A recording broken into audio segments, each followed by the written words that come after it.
So let's suppose I take my little drawing of a heart. I'm going to make it nice and small so it illustrates kind of the big point. And I have my aorta there stretched out.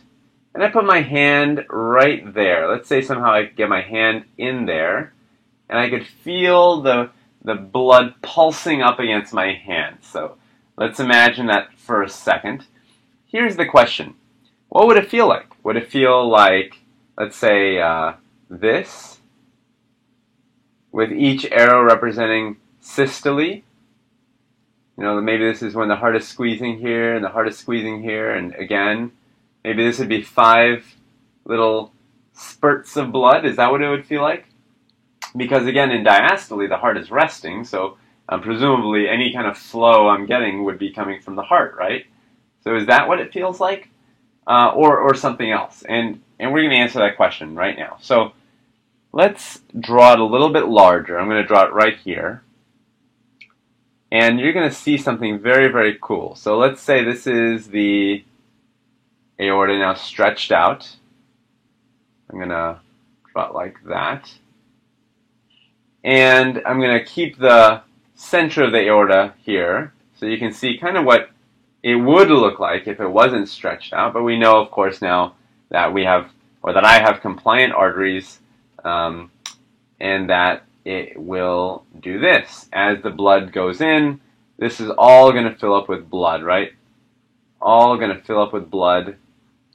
And of course, blood is moving through the middle as well, but this is the blood that's pushing out on the walls of the aorta, right? On both sides, I've got lots of blood pushing out on the walls. And let me draw with arrows kind of how it got there. And of course, I have blood that's going straight through as well. And so here's my blood that's going straight through. And let me draw in my hand so you can see where that's oriented. This is my hand as before. And I feel the blood going straight through. And that's happening during systole, right? So that's happening during systole. And then in diastole, you have, we know, recoil. So in diastole, the heart is again right here, and the vessels are right here. And they're not as wide or plump as they were before. Something like that. This is the inner kind of tube, if you will, all the way through. And the blood is still in the walls. There's still blood in the walls here. That's the only reason they're pushed out even a little bit, right? There has to be something there holding it out. And again on the other side. But you can see there's a lot less blood than there was. And so you have to wonder, where did all that extra blood go that was in the walls? Or I shouldn't say in the walls, that was pushing out on the walls. And the extra blood that you don't see is gushing out. So it's actually moving out, and that's pushing out on my hand. So in diastole, I actually have stuff pushing out on my hand as well. And I would feel that. So I would actually feel blood pushing on my hand in diastole. So initially I thought, maybe I would just feel blood in systole, but I actually get flow in diastole as well. And these arrows are a little bit longer because of the fact that diastole, we know, is a little bit longer than systole. Diastole, we think, is about 2/3 of the time of a heartbeat, and systole, we think, is about 1/3 of the time in a heartbeat. So what you get, basically, is a continuous flow, kind of a steady stream of flow, and you wouldn't even notice the difference necessarily between systole and diastole. It would be a steady stream. And actually, thinking about steady streams, I'm just going to move this up a little bit because I want to show you something pretty cool. So let's make a little bit of space.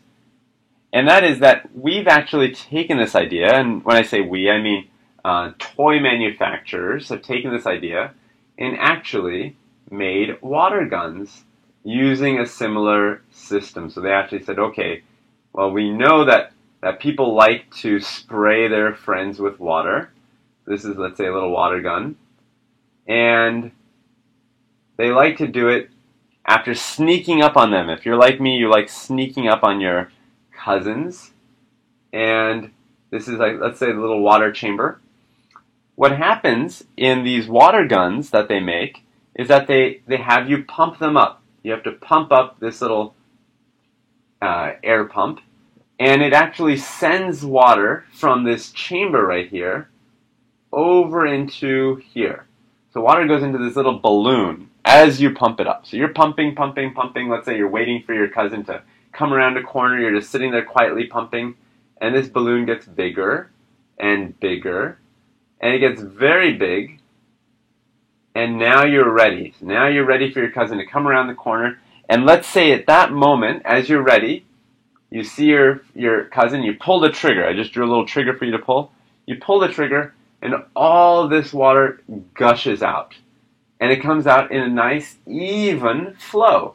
It's not like you have to pull the trigger and you get a squirt, and then you pull it again and you get another squirt. You can actually hold the trigger, and you get a nice, even flow, just like we have here.